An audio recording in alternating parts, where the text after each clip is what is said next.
Aí, gente,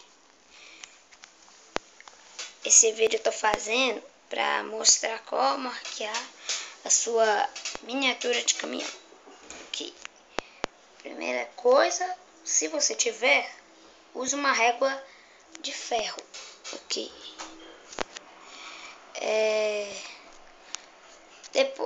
E também use fita aqui para prender elas.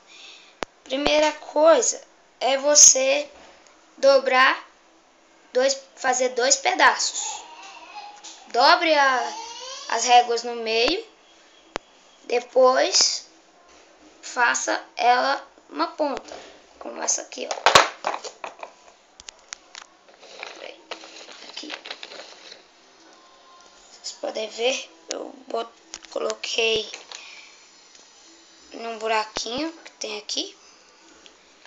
Em cima de uma coloquei outra pequena. Coloquei durex forte, bem preso. Aqui.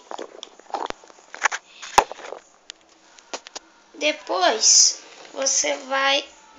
depois de fazer tudo, você vai ver que esse negocinho aqui, ó, essa partezinha aqui,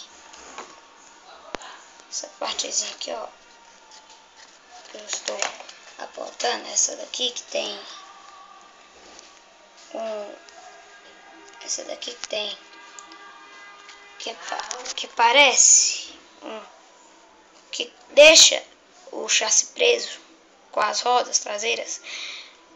Você vai pegar o caminhão e vai colocar ele assim, afundar e pronto.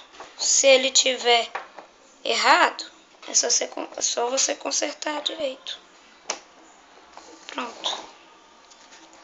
As rodas eu pintei com caneta vermelha. Essas antenas, quem comprar esse caminhãozinho aqui, vai vir com isso aqui, dois desse aqui, esse negocinho branco aqui, prendendo o caminhão.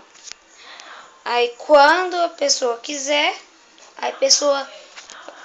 quem quiser pode enrolar ela assim, fazer uma curvinha assim e enrolá-la bem assim, simples. Falou?